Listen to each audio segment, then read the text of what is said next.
स्वागत है आप सभी का सीजीपीएससी संकल्प पे। आज हम लोग करने वाले हैं संविधान यानी कि कॉन्स्टिट्यूशन के टॉप 60 एमसीक्यू। ये आपके आगामी मंडी निरीक्षक के एग्जाम के लिए बहुत ही ज्यादा महत्वपूर्ण है। अगर अभी तक आपने कॉन्स्टिट्यूशन खत्म कर लिया है तो इन 60 क्वेश्चन को हमारे साथ बनाते चलिए। देखते हैं लास्ट में आपके कितने मार्क्स आते हैं। चैनल पे अगर आप नए हैं तो चैनल को सब्सक्राइब कर लीजिएगा। एमसीक्यूज के और भी क्वेश्चन आने वाले हैं, करंट अफेयर के भी क्वेश्चन आने वाले हैं। ठीक है, तो चलिए फिर अगर आपको ये वीडियो पसंद आता है तो इसे लाइक जरूर करिएगा और शेयर जरूर कर दीजिएगा। तो चलिए फिर शुरू करते हैं। आज का जो पहला क्वेश्चन है, सबसे पहला क्वेश्चन आपका क्या बोल रहा है, भारतीय संविधान के किस अनुच्छेद के तहत लोकसभा में अनुसूचित जातियों और जनजातियों के लिए आरक्षण दिया गया है? 330, 332, 222 या 345? सारे के सारे अनुच्छेद है। तो इसका जो सही आंसर है, सही आंसर आपका हो जाएगा आंसर ऑप्शन नंबर ए 330। 330 जो आर्टिकल है इसमें अनुसूचित जाति यानी कि एससी और एसटीओ के लिए लोकसभा में आरक्षण का प्रावधान दिया हुआ है। अगले क्वेश्चन में आते हैं। सुप्रीम कोर्ट के जजों की संख्या को कौन बदल सकता है? राष्ट्रपति आदेश, कानून द्वारा सांसद, सुप्रीम कोर्ट की अधिसूचना या केंद्र सरकार की अधिसूचना? तो जो इसका सही आंसर है वो हो जाएगा ऑप्शन नंबर बी, कानून द्वारा सांसद। याद करिए, अगर आपने संविधान पढ़ा है तो जब भारत आजाद हुआ था, ठीक है, संसद को यह कानून का अधिकार है कि वो कर सकता है। जब भारत आजाद हुआ था तो उस समय 7 जज थे, फिर बाद में बदलाव किया गया, फिर 10 हुए, 1956 में, 1960 में फिर 13 हो गए, उसके बाद 1977 में 17 हो गए, फिर 1985 में 25 हो गए, वर्तमान में 31 है। तो बदलाव हो रहा है ना, बदलाव हो रहा है मतलब किया गया होगा। कौन कर सकता है? ये कानून द्वारा सांसद, इसे याद रखिएगा। ठीक है, अगला, सुप्रीम कोर्ट के मुख्य न्यायाधीश के रूप में कार्य करने के लिए व्यक्ति को उच्च न्यायालय में कम से कम कितने वर्ष तक कार्य करना चाहिए? सुप्रीम कोर्ट में न्यायाधीश बनने के लिए आपका जो हाई कोर्ट है उसमें कितने वर्ष तक कार्य करना चाहिए? 10 वर्ष, 12 वर्ष, 15 वर्ष या 20 वर्ष? तो याद रखिएगा, इसका जो सही आंसर है ऑप्शन नंबर ए, 10 वर्ष। आते हैं, निम्नलिखित में कौन राज्यपाल को उसके कार्यालय से हटा सकता है? राज्य विधानसभा, सांसद, राष्ट्रपति या इनमें से कोई नहीं? तो जिसका सही आंसर है वो हो जाएगा जो उसको कार्यालय में बैठा सकता है वही कार्यालय से हटा सकता है, यानी कि राष्ट्रपति। निम्नलिखित धार्मिक समुदाय पर विचार कीजिए, सिख, बौद्ध, जैन और फारसी। अब इसमें से आपको बताना है कि इनमें से अल्पसंख्यक का दर्जा किसे मिला हुआ है? 1 और 4, 1 2 4, 2 3 4 या 1 2 3 4? ठीक है, कर लिया आपने। तो जो इसका सही आंसर है वो है आपका ऑप्शन नंबर डी, 1 2 3 4। ये जो चारों धर्म हैं इन्हें यहाँ पे अल्पसंख्यक का दर्जा मिला हुआ है। अगले क्वेश्चन पे आते हैं। भारतीय संविधान की 6ठी अनुसूची किन 4 राज्यों में अनुसूचित क्षेत्र और अनुसूचित जनजातियों के प्रशासन और नियंत्रण से संबंधित है? तो आपका ऑप्शन देख लीजिए, मणिपुर, मिजोरम, त्रिपुरा, नागालैंड, असम, मेघालय, त्रिपुरा, मिजोरम, असम, मेघालय, अरुणाचल प्रदेश, नागालैंड, असम, मेघालय, मिजोरम या नागालैंड? तो आप आंसर देने का ट्राई करिएगा, मैं कुछ चीजें बता देता हूं तब तक। ये जो 6ठी अनुसूची, आपको पता है ना, टोटल हमारे पास अनुसूचियां हैं 1 2 3 4 5 6 ऐसे करते हुए 12 अनुसूची है टोटल। ठीक है, तो इनमें से जो 6ठी अनुसूची है वो डील करता है आपका नॉर्थ ईस्ट के स्टेट के साथ।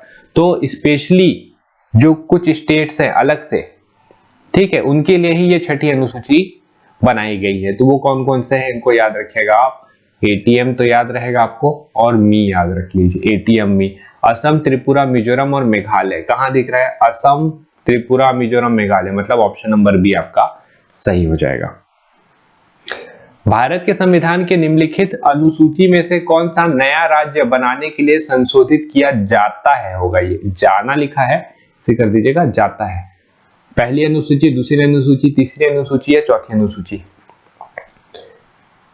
कौन से अनुसूची को आप संशोधित करते हैं जब आपको नया राज्य बनाना है?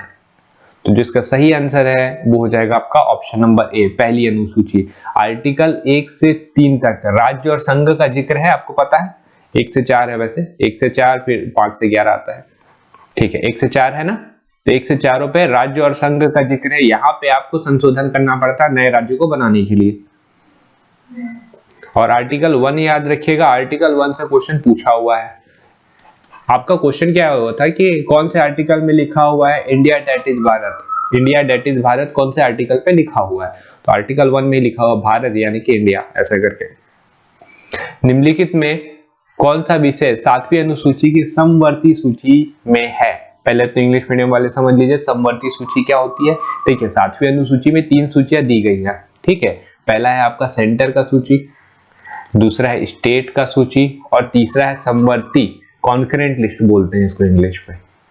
तो इसका मतलब क्या होता है, इस पे सेंटर कानून बना सकते हैं, स्टेट कानून बना सकते हैं, कॉन्करेंट मतलब दोनों कानून बना सकते हैं, ठीक है। तो कौन कौन सा ऑप्शन देख लीजिए, सार्वजनिक स्वास्थ्य और स्वच्छता, वन स्टॉक एक्सचेंज और कृषि।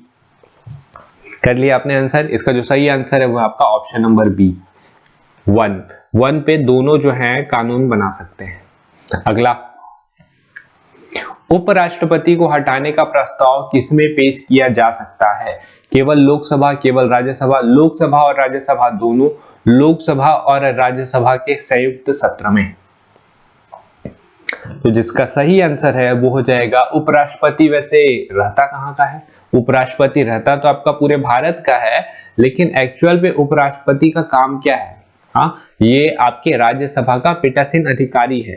तो राज्यसभा का पीठासीन अधिकारी है, तो ऑप्शन नंबर बी यानी कि केवल राज्यसभा में ही प्रस्ताव पेश किया जा सकता है इनको हटाने का, ये आपको याद रखना है। अब कुछ चीजें मैं बता देता हूं आपको, उपराष्ट्रपति को हटाया कैसे जा सकता है।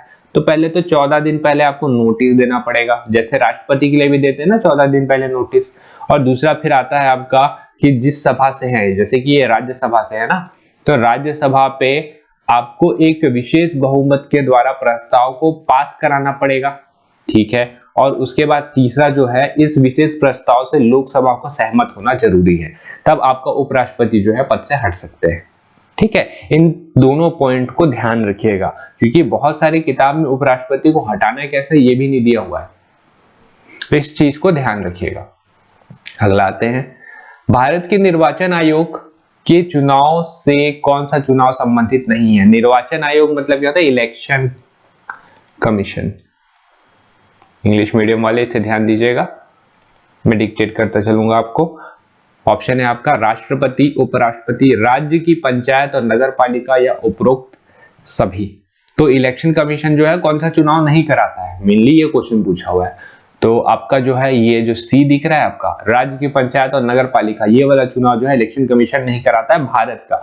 इसका जो स्टेट का इलेक्शन कमीशन रहता है वो चुनाव कराता है इसका, ठीक है। स्टेट इलेक्शन कमीशन जो है वो राज्य की पंचायत और नगर पालिकाओं का चुनाव कराता है। आप लोग के लिए क्वेश्चन कमेंट करके बताइएगा, स्टेट इलेक्शन कमीशन जो है कौन से आर्टिकल 243 में तो आता है, मेरे को भी पता है, लेकिन कौन से आर्टिकल मतलब इसके अंदर पे सब आर्टिकल पे आता है? ABCDEFGH करके आपका था ना, अपने पंचायती राज में पढ़ा होगा। बताइए 243 के अंदर कौन से आर्टिकल के अंदर ये आता है। अगला, भारत संविधान का अनुच्छेद 123 किससे संबंधित है? राष्ट्रपति के अध्यादेश, सुप्रीम कोर्ट का सलाहकार, क्षेत्राधिकार, जम्मू कश्मीर की विशेष स्थिति या चुनाव आयोग। तो आपका अनुच्छेद 123 जैसे आपका राष्ट्रपति का अनुच्छेद, ये राष्ट्रपति का है, वैसे पहले बता दूं आपको मैं, प्रेसिडेंट का है। जैसे प्रेसिडेंट का अनुच्छेद 123 है, वैसे ही आपका जो गवर्नर है उसका 213 है, और दोनों का एक ही पावर है, क्या? अध्यादेश, राष्ट्रपति का अध्यादेश यानी कि ऑर्डिनेंस का, ठीक है। अब ऑर्डिनेंस क्या होता है, देखिए कभी कभी क्या रहता है आपका, लोकसभा या राज्यसभा दोनों को होना जरूरी है, दोनों को होना जरूरी है एक कानून बनाने के लिए। लेकिन कभी कभी क्या रहता है, राज्यसभा तो भंग नहीं होता है, लेकिन टाइम पीरियड तो रहता है ना जब सभा बैठती है, तो या तो लोकसभा नहीं है सत्र पे या राज्यसभा सत्र पे नहीं है, हो सकता है कुछ भी, या दोनों सत्र पे नहीं है। लेकिन कुछ ऐसी चीज जरूरत पड़ गई कि आपको एक कानून बनाना पड़ रहा है, क्योंकि कानून के हिसाब से तो आपको देश चलाना है। तो इस कंडीशन पे राष्ट्रपति जो है अपना ऑर्डिनेंस मेकिंग पावर, अध्यादेश जारी करने की शक्ति अनुच्छेद 123 के तहत इस्तेमाल करके कोई भी कानून बनाता है, जो आने वाला जो आपका जो बैठक रहता है 6 महीने तक वैलिड रहेगा। 6 महीने में उस अध्यादेश को रखा जाएगा और उस पर वोटिंग की जाएगी। अगर उस अध्यादेश को लोकसभा और राज्यसभा पास कर देती है तो वो जैसा कानून बना हुआ था राष्ट्रपति के द्वारा वैसे का वैसा रहेगा। अगर उसको लोकसभा और राज्यसभा पास नहीं करती है तो वो जो कानून था वो नल एंड वॉइड हो जाएगा। ठीक है, इस चीज को ध्यान रखिएगा। अगला, राष्ट्रपति पूरे देश में या इसके किसी भी हिस्से में अनुच्छेद 352 के तहत राष्ट्रीय आपातकाल किस स्थिति में घोषित कर सकता है। तो इससे आपको पता चल गया कि अनुच्छेद 352 में राष्ट्रीय आपातकाल लगता है। ऑप्शन देख लेते हैं। बाहरी आक्रमण, सशस्त्र विद्रोह, आंतरिक अशांति या 1 और 2 दोनों। हिंदी मीडियम वाले ध्यान दीजिएगा, मैं इंग्लिश वालों को ये समझा देता हूँ। बाहरी आक्रमण तो आपको समझ में आ जा रहा है, बाहर से आक्रमण करना। सशस्त्र विद्रोह इसको बोलते हैं इंटरनल रिविलियन।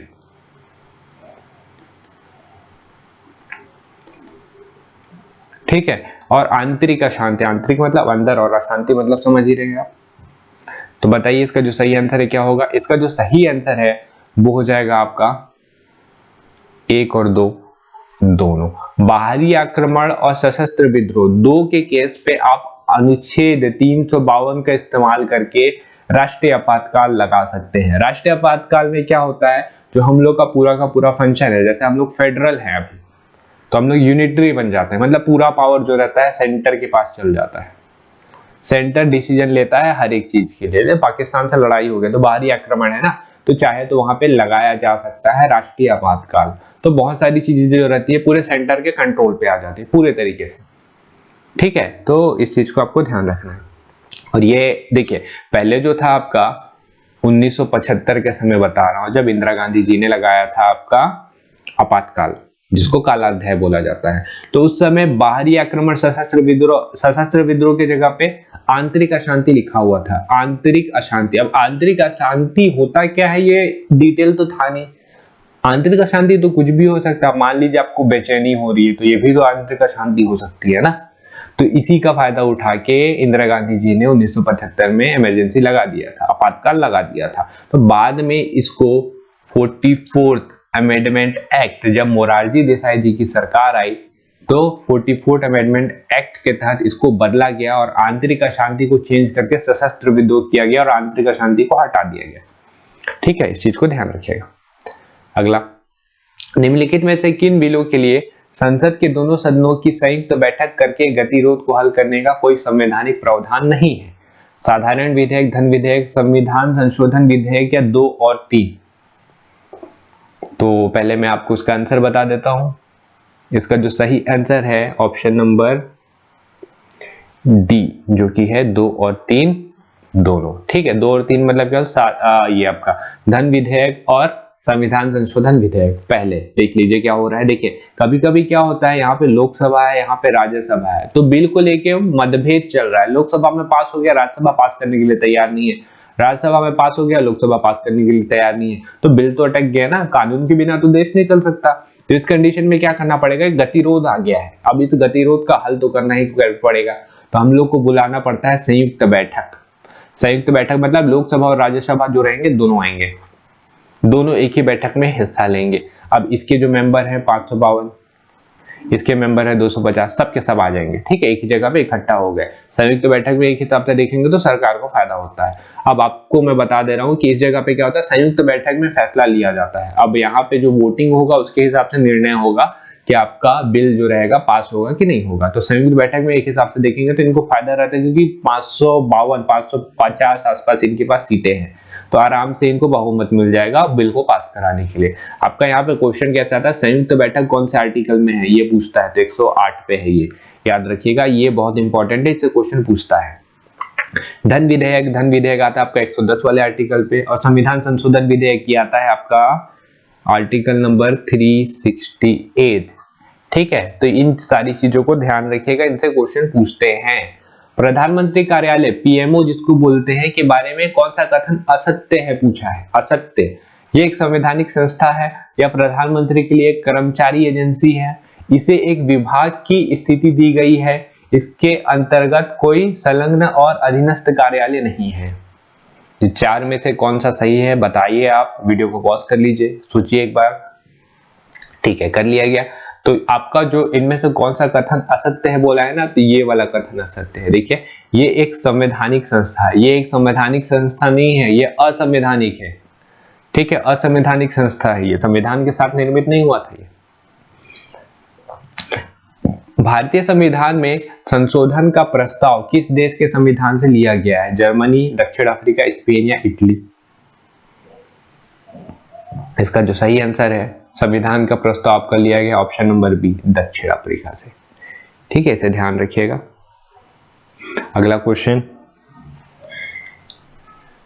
भारत की संसद में कौन कौन होते हैं? लोकसभा और राज्यसभा, लोकसभा राज्यसभा मंत्रिपरिषद, लोकसभा राज्यसभा प्रधानमंत्री, लोकसभा राज्यसभा और राष्ट्रपति। तो ये बहुत इंपॉर्टेंट क्वेश्चन है और ये कई बार एग्जाम पे आ चुका है, तो आपको ध्यान रखना है। भारत की संसद जो है वो 3 लोगों से मिलकर बनती है, जिसमें सिर्फ लोकसभा और राज्यसभा नहीं होते, उसमें लोकसभा, राज्यसभा और राष्ट्रपति भी होते हैं। आप बोलेंगे राष्ट्रपति का क्या काम? जब तक राष्ट्रपति साइन नहीं करेगा कोई बिल जो है वो एक्ट कैसे बनेगा? तो राष्ट्रपति का साइन जरूरी है ना, इस वजह से राष्ट्रपति बहुत इंपॉर्टेंट हिस्सा है इनका। अगला, संविधान की 8वीं अनुसूची में कितनी भाषाएं हैं? 17, 19, 21 या 22? तो जो इसका सही आंसर है वो है आपका ऑप्शन नंबर डी, 22 भाषाएं हैं। जब संविधान बना था तो 8वीं अनुसूची में 14 भाषाएं आती थी, अब बढ़ के जो है 22 भाषाएं आ गई हैं। अब आपको याद कैसे रखना है कि इसमें 22 भाषाएं हैं, तो 22 भाषाएं कौन कौन सी है? आपको सिर्फ एक चीज याद रखना है, जो आपके इंडियन कल्चर को रिप्रेजेंट करे वो भाषा जो है जनरली आपकी 22 भाषाओं में आएगी। संथाली हो गई, नेपाली हो गई, संस्कृत हो गई, हिंदी हो गई, उर्दू हो गई, ठीक है, तमिल हो गई, तेलुगु हो गई। ये सारी चीजें जो है आपकी इंडियन कल्चर को रिप्रेजेंट करती हैं।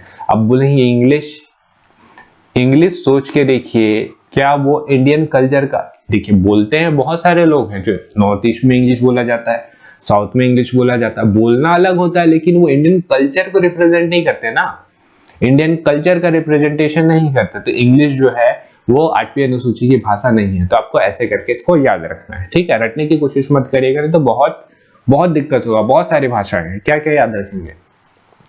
निम्नलिखित में किस शब्द का भारत के संविधान में कोई जिक्र नहीं है? अटॉर्नी जनरल, नियंत्रण और महालेखा परीक्षक जिसे कैग बोला जाता है, controller and auditor general of India, budget और कैबिनेट।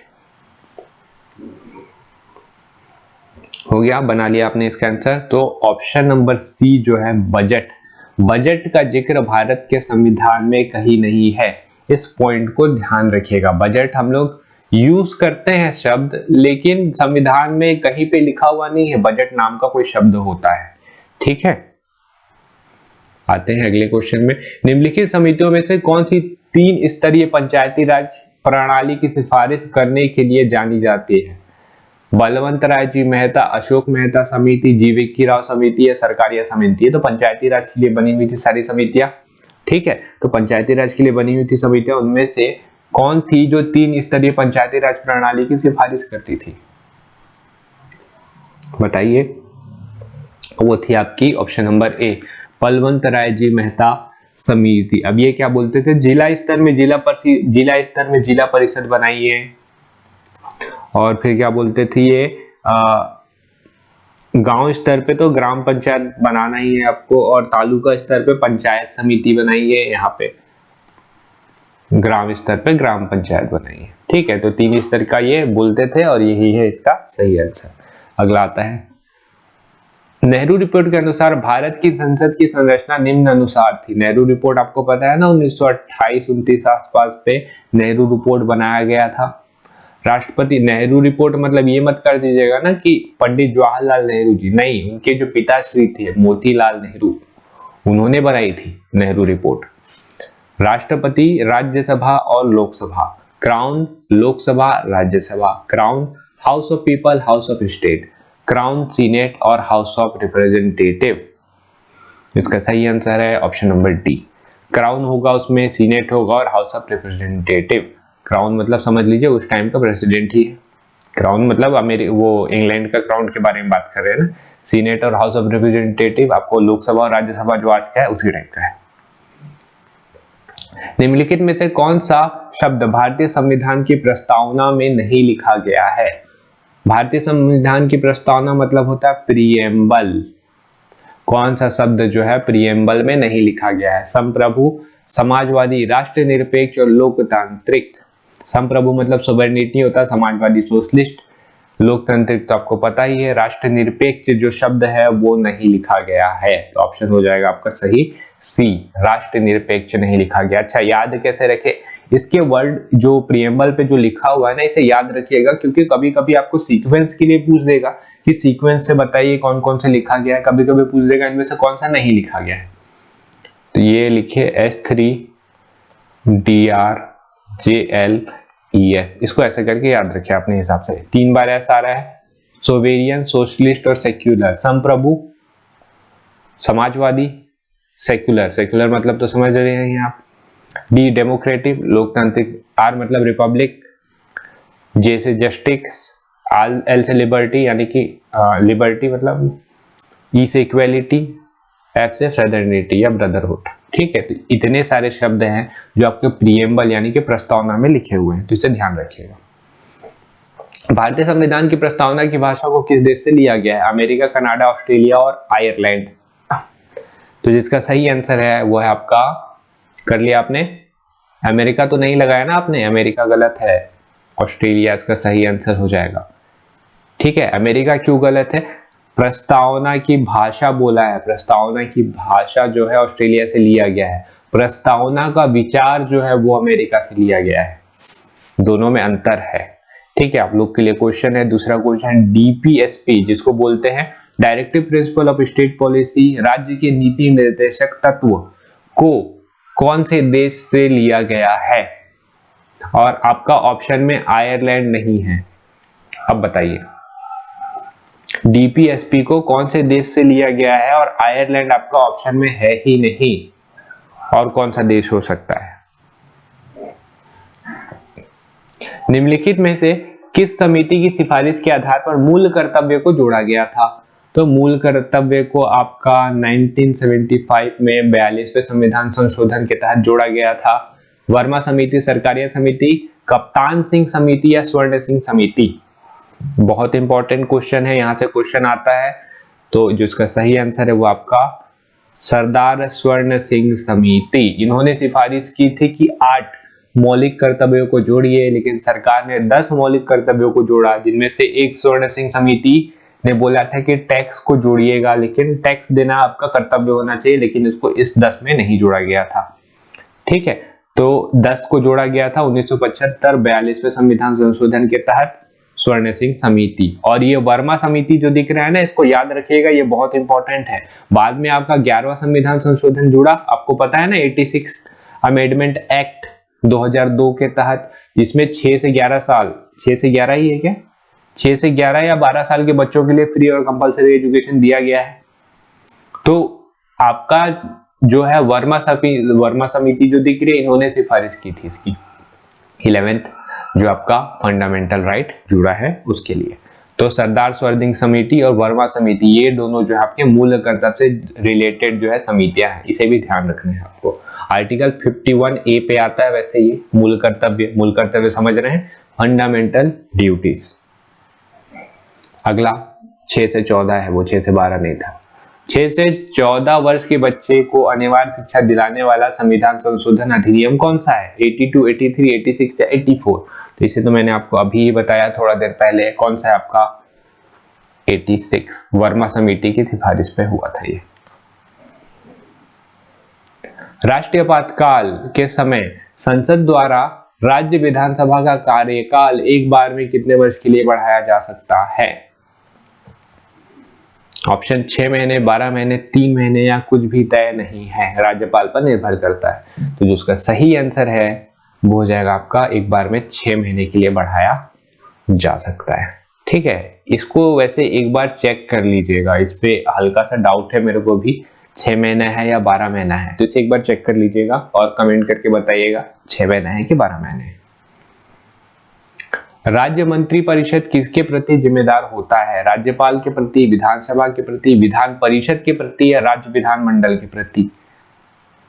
तो राज्य मंत्री परिषद है, राज्य का है ना मंत्री परिषद, तो वो आपका किसके प्रति होगा? विधानसभा के प्रति होगा। तो ऑप्शन नंबर बी सही हो जाएगा आपका, विधानसभा के प्रति। अगले क्वेश्चन पे आते हैं। मुख्यमंत्री के अतिरिक्त राज्य के अन्य मंत्रियों को शपथ कौन दिलाता है? मुख्यमंत्री, विधानसभा अध्यक्ष, उच्च न्यायालय का मुख्य न्यायाधीश या राज्यपाल? तो जो इसका सही आंसर है हो जाएगा आपका ऑप्शन नंबर डी, राज्यपाल जी जो हैं वो शपथ दिलाते हैं अन्य मंत्रियों को। ठीक है, अगला आते हैं। राज्य का महाधिवक्ता किसके प्रति जिम्मेदार होता है? राज्यपाल, मुख्यमंत्री, विधानसभा अध्यक्ष या उच्च न्यायालय का मुख्य न्यायाधीश? तो जो इसका सही आंसर है वो है आपका राज्य का महाधिवक्ता जो रहेगा, जिसको अपॉइंट किया है, जो जिसको अपॉइंट किया उसी के लिए रहेगा ना प्रति जिम्मेदार। राज्यपाल अपॉइंट करते हैं, इसी के प्रति जिम्मेदार रहेंगे। किसी राज्य के लोक सेवा आयोग के सदस्य को कौन पद से हटा सकता है? राष्ट्रपति, राज्यपाल, मुख्यमंत्री या संसद? तो जो इसका सही आंसर है वो हो जाएगा ऑप्शन नंबर ए। ठीक है, नियुक्ति जो रहेगा वो इधर ही हो जाता है, राज्यपाल वगैरह लोग कर देते हैं, लेकिन हटाने का अधिकार जो रहता है वो राष्ट्रपति को रहता है। ध्यान रखिएगा, ये इनकी विशेष पावर है। निम्नलिखित में से किसको राज्यपाल द्वारा चुना जाता है? राज्य के महाधिवक्ता, लोक सेवा आयोग के सदस्य, राज्य निर्वाचन आयुक्त और सभी को? तो अभी मैंने बताया आपको कि राज्य के महाधिवक्ता को तो चुना ही जाता है, लोक सेवा आयोग के सदस्यों को भी चुना ही जाता है, मतलब सभी आंसर हो जाएगा इसका। राज्य का महाधिवक्ता कितने समय के लिए चुना जाता है? तो 5 वर्ष, 6 वर्ष, 3 वर्ष या कार्यकाल तय नहीं है, कार्यकाल तय नहीं है। तो जब तक राज्यपाल चाहेगा तब तक के लिए, यानी कि कार्यकाल तय नहीं है। कौन व्यक्ति अनुसूचित जाति और जनजाति का है, यह तय करने का अधिकार किसके पास है? तो ये आपने जनजाति में भी पढ़ा है। संसद, राष्ट्रपति, सुप्रीम कोर्ट या राज्य सरकार? तो ये तय करने का अधिकार रहता है राष्ट्रपति को। ठीक है, क्योंकि संविधान पे जिक्र नहीं दिया गया, मतलब क्राइटेरिया नहीं दिया गया है कि आप किसके अधिकार, मतलब कैसे पता करें कि कौन जाति का है और कौन जनजाति का है। ठीक है, क्या लिखा हुआ है जनजाति के लिए कि आपको एक जनजाति होने के लिए प्रमुख रूप से सबसे पहले एक जनजाति होना जरूरी है। इसका मतलब क्या होता है? तो संविधान ऐसे ही लिखा गया है। किस समिति की सिफारिश के आधार पर अन्य पिछड़ा वर्ग को 27% आरक्षण दिया गया था? उसकी अध्यक्षता में हुआ था। ये किसकी अध्यक्षता में हुआ था? जगेंद्र नाथ मंडल, बीपी मंडल, दिलीप सिंह भूरिया या UN ढेबर? तो बहुत ही फेमस 27% आरक्षण वाला जो केस आया था वो था बीपी मंडल केस बोला जाता है इसे। इन्हीं के आधार पे 27% आरक्षण ओबीसी को मिला था। ठीक है, निम्न में से किसे यह अधिकार है कि वह हिंदी अथवा किसी अन्य भाषा को उच्च न्यायालय की कार्यवाही की भाषा का दर्जा दे सके? उच्च न्यायालय मतलब हाई कोर्ट। संसद का कोई भी सदन, किसी राज्य का राज्यपाल ऐसा कर सकता है, लेकिन उसे राष्ट्रपति की पूर्व अनुमति लेनी होगी। सुप्रीम कोर्ट का मुख्य न्यायाधीश। बताइए 4 में से क्या होगा आपका सही आंसर? इसका सही आंसर होगा ऑप्शन नंबर सी, राज्यपाल ऐसा कर सकता है लेकिन उसको राष्ट्रपति की अनुमति लेनी होगी। निम्नलिखित में से कौन सी भाषा भारतीय संविधान की 8वीं अनुसूची में वर्णित नहीं है? नेपाली, कश्मीरी, सिंधी, अंग्रेजी? ये तो आप कर लेंगे, ऊपर ही कर लिया है हमने, अंग्रेजी। केंद्रीय सूचना आयोग की स्थापना कब की गई थी? 2010, 2005, 2001 या 1999 होना चाहिए था इसको। तो इसका जो सही आंसर है वो आपका सूचना आयोग तो 2005 में आया था। मुख्य सूचना आयुक्त एवं अन्य सूचना आयुक्त को उनके पद से कौन हटा सकता है? प्रधानमंत्री, सुप्रीम कोर्ट का मुख्य न्यायाधीश, सुप्रीम कोर्ट की जांच सही पाई जाने के बाद राष्ट्रपति या संसद के दोनों सदनों में बिल पास करके? तो इसको हटाने का अधिकार जो है वो है आपका सी, राष्ट्रपति द्वारा जांच सही पाने के बाद सुप्रीम कोर्ट के द्वारा जांच सही पाने के बाद राष्ट्रपति हटा सकता है। सिफारिश किया जाएगा, सुप्रीम कोर्ट जांच करता है, सही पाया गया तो राष्ट्रपति हटा देता है। ये प्रोसेस है इसका। भारत के महान्यायवादी को पद से कैसे हटाया जाता है? महान्यायवादी बोला है ना, महान्यायवादी अटॉर्नी जनरल होता है। ठीक है, अटॉर्नी जनरल इसको बोलते हैं। आर्टिकल 76 पे आते हैं ये। संसद में महाभियोग द्वारा पारित करके, राष्ट्रपति द्वारा केंद्र सरकार की सिफारिश पर, केवल राज्यसभा में प्रस्ताव पारित करके, केवल लोकसभा में प्रस्ताव पारित करके। तो आपको उसका सही आंसर बताना है। इसका सही आंसर है सिंपल सा, राष्ट्रपति द्वारा केंद्र सरकार की सिफारिश पे। ठीक है, अभी आपके महान्यायवादी यानी कि अटॉर्नी जनरल कौन है? के वेणुगोपाल। ये एक्चुअल पे जो सरकार के प्राइवेट सलाहकार होते हैं, ठीक है, मतलब लीगल एडवाइजर होते हैं सरकार के। भारत के महान्यायवादी को कौन नियुक्त करता है? प्रधानमंत्री, गृह मंत्री, कानून मंत्री या राष्ट्रपति? तो इसका जो सही आंसर है ऑप्शन नंबर डी, राष्ट्रपति इन्हें नियुक्त करता है। नियंत्रण एवं महालेखा परीक्षक को किस प्रकार उसके पद से हटाया जा सकता है? उच्चतम न्यायालय के न्यायाधीश की तरह, सुप्रीम कोर्ट के न्यायाधीश की तरह, उच्च न्यायालय के न्यायाधीश की तरह, हाई कोर्ट के न्यायाधीश की तरह, लोकसभा में प्रस्ताव पारित करके, केवल वित्त मंत्री की सलाह पे। तो उसका सही आंसर हो जाएगा ये ऑप्शन नंबर ए, कैग। ये नियंत्रण इसको बोलते हैं CAG, controller and auditor general of India. ये आर्टिकल 148 पे आता है। ये आर्टिकल आप याद करते चलेगा साथ में, क्योंकि आर्टिकल से 1 नंबर के क्वेश्चन आ जाते हैं, पूछ देगा कैग कौन से आर्टिकल में है। ठीक है, तो इसका क्या है, सुप्रीम कोर्ट के जो न्यायालय आपके न्यायाधीश होते हैं, जैसा उनको हटाया जा सकता है उसी के तरीके से कैग के मेंबर्स को हटाया जा सकता है। निम्नलिखित में से किसे यह अधिकार प्राप्त है कि वो उच्चतम न्यायालय की पीठ देश में कहीं और स्थापित कर सके? उच्चतम न्यायालय यानी कि सुप्रीम कोर्ट, सुप्रीम कोर्ट के मुख्य न्यायाधीश को, राष्ट्रपति को, संसद को, या इनमें से कोई नहीं? इसका सही आंसर हो जाएगा ऑप्शन नंबर डी, इनमें से कोई नहीं। इस मतलब है क्या, किसी को अधिकार है? आपका क्वेश्चन ये है। तो सुप्रीम कोर्ट के मुख्य न्यायाधीश को यह अधिकार है कि वो राष्ट्रपति के पूर्व अनुमति लेके उच्चतम न्यायालय की पीठ देश में कहीं और स्थापित कर सकता है। तो ऐसा तो कोई ऑप्शन ही नहीं दिख रहा है, तो इसका नन ऑफ दिस हो जाएगा ऑप्शन सही।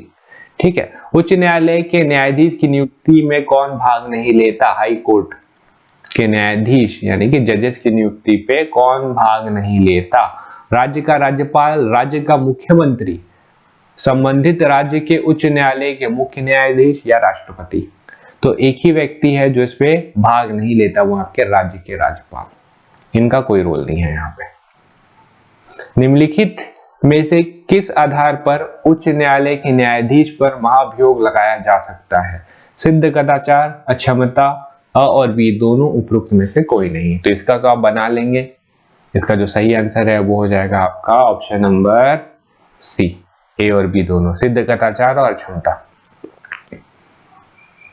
उच्च न्यायालय के न्यायाधीश को किस प्रकार हटाया जा सकता है? मतलब हाई कोर्ट, संसद द्वारा साधारण बहुमत से, राष्ट्रपति की सलाह पर, सुप्रीम कोर्ट के द्वारा, संबंधित राज्य द्वारा पारित विशेष बहुमत से, संसद द्वारा विशेष बहुमत से।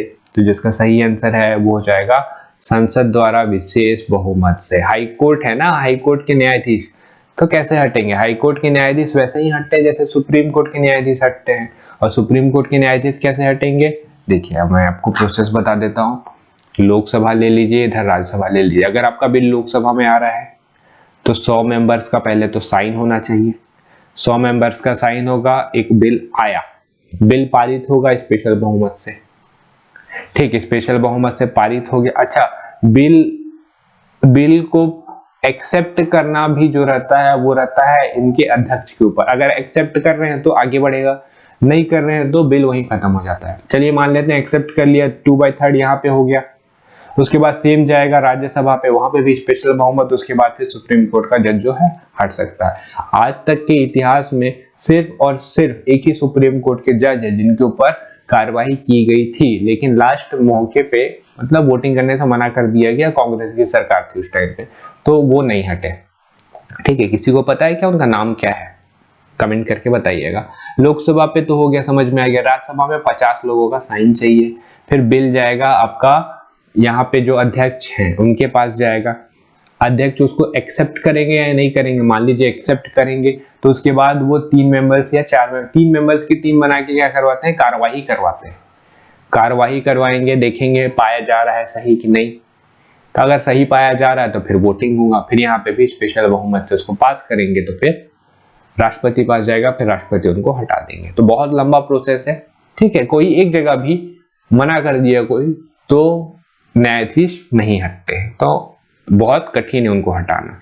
ये इस वजह से किया गया है ताकि आपके जो न्यायाधीश हैं उनकी स्वतंत्रता बनी रहे। नहीं तो अब मान लीजिए राजनीतिक पार्टी आएगी, वो किसी भी न्यायाधीश को अपने हिसाब से अल्टर कर देगी, तो ये आपके जस्टिस और जजमेंट के लिए सही नहीं है ना। लोक लेखा समिति में कितने सदस्य होते हैं? लोक लेखा समिति में कितने सदस्य होते हैं? 22 होते हैं, 15 होते हैं, 7 होते हैं या 10 होते हैं? तो इसको याद रखिएगा, ये क्वेश्चन आया हुआ है और लोक लेखा समिति बहुत इंपॉर्टेंट समिति होती है। इसका जो सही आंसर है वो हो जाएगा ऑप्शन नंबर ए, 22। निम्नलिखित में से कौन सी समिति संसद के सदन के कार्यक्रम और समय सारणी को नियंत्रण करती है? सार्वजनिक उद्यम समिति, लोक लेखा समिति, अनुमान समिति या व्यापार सलाहकार समिति? इसका सही आंसर है ऑप्शन नंबर डी, व्यापार सलाहकार समिति। निम्न में से किसके चुनाव के लिए एकल हस्तांतरणीय मत व्यवस्था अपनाई गई है? सिंगल ट्रांसफरेबल वोट सिस्टम अपनाया गया है किसके चुनाव के लिए? राज्यसभा, राष्ट्रपति, राज्य विधान परिषद या इनमें से सभी? इसका सही आंसर है ऑप्शन नंबर डी, इनमें से सभी। सबके लिए आपका सिंगल ट्रांसफरेबल वोट सिस्टम अपनाया गया है। कोरम के संबंध में कौन सा कथन सही है? वैसे कोरम इंग्लिश वर्ड है, इसको बोलते हैं हिंदी में गढ़पूर्ति। कोरम प्रत्येक सदन में पीठासीन अधिकारी को हटाकर कुल सदस्य का 10वां हिस्सा होता है। ठीक है, देखते हैं कौन सा कथन सही है बोला है ना। कोरम केवल लोकसभा में ही पूरा किया जाता है? नहीं, कोरम हर जगह पूरा किया जाता है, ये तो गलत है। इस वाले का नहीं पता अभी हमको। कोरम पूरा होने के लिए लोकसभा में 55 सदस्य और राज्यसभा में 25 सदस्य होना चाहिए। सही है क्या? 250 लोग होते हैं तो 250 का 1/10 कितना होता है? 25 ही होता है। यहाँ पे कितने होते हैं? चलिए 552 होते हैं, 550 ले लीजिए, 1/10, मतलब ये वाला आपका सही दिख रहा है, मतलब ये वाला भी गलत है। ठीक है, तो 48 का क्या सही हो जाएगा आपका? ऑप्शन नंबर सी, कि लोकसभा में 55 होने चाहिए और राज्यसभा में 25 सदस्य होना चाहिए। 1/10 होता है कोरम, टोटल सदस्य का 1/10। अगला क्वेश्चन पे आते हैं। निम्न में से किस संविधान संशोधन के कारण वोट डालने की उम्र 21 से 18 कर दी गई? तो बहुत इंपॉर्टेंट संविधान संशोधन है ये, 51, 48, 61 या 86?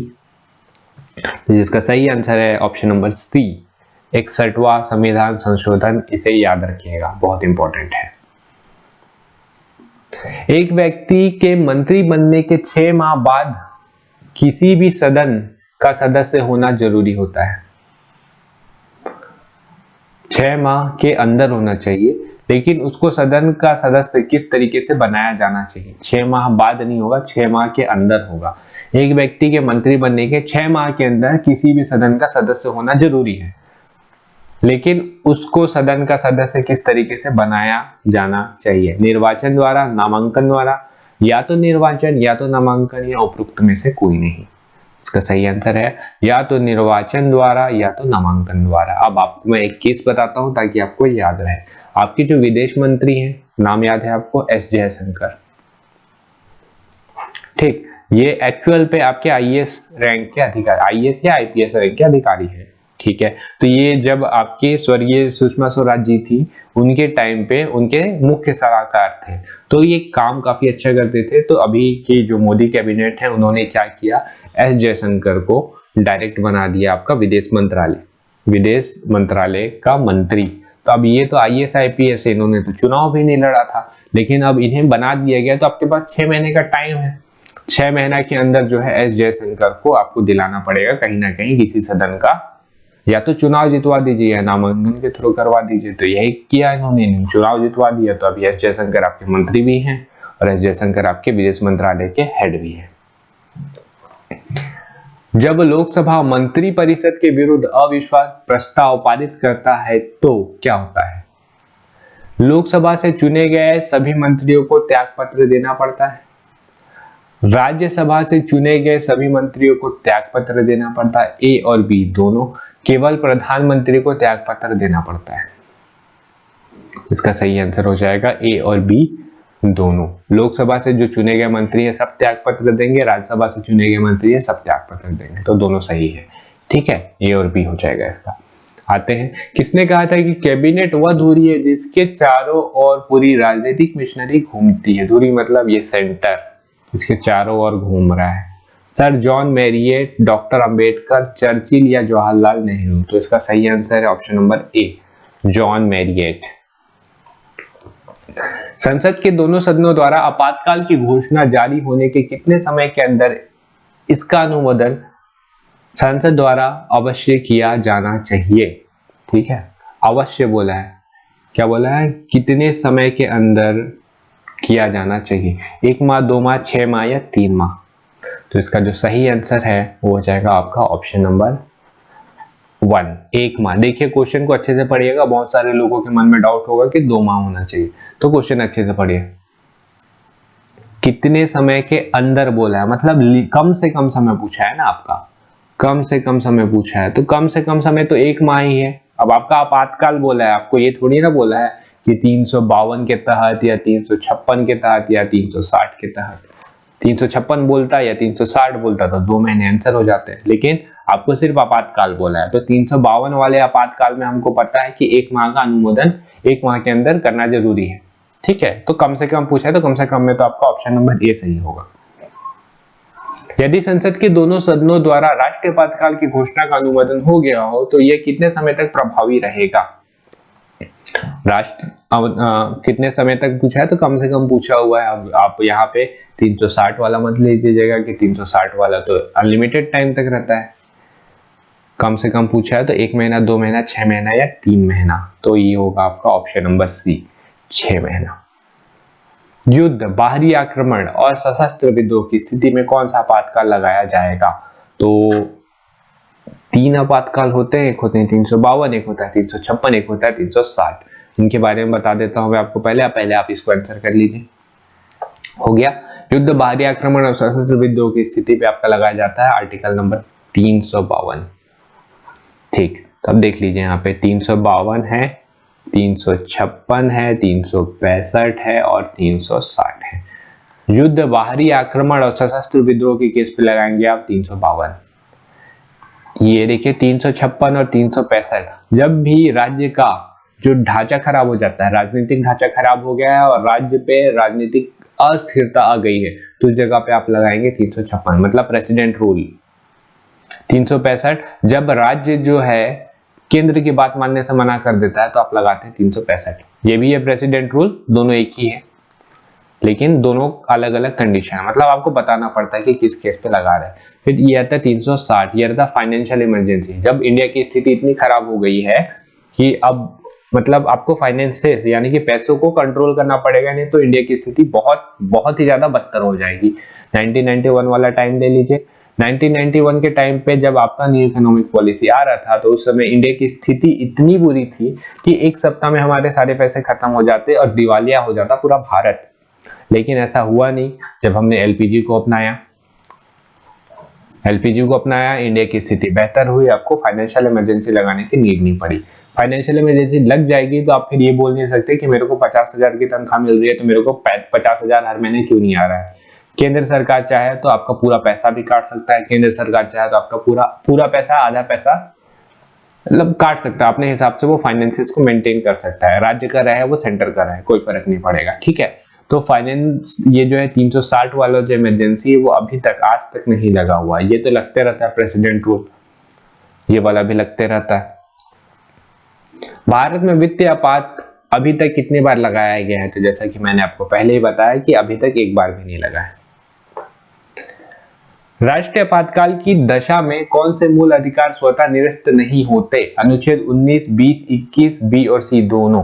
तो देखिए जब भी आप राष्ट्रीय आपातकाल लगाएंगे तो आपका 2 आर्टिकल है जिसको कोई भी छीन नहीं सकता, वो है आर्टिकल नंबर 20 और आर्टिकल नंबर 21, मतलब ऑप्शन बी और सी दोनों। अनुच्छेद 19, जब मान लीजिए आंतरिक मतलब सशस्त्र विद्रोह हुआ है, इंटरनल रिवेलियन हुआ है, तो उस जगह पे अनुच्छेद 19 जो है खत्म नहीं होता।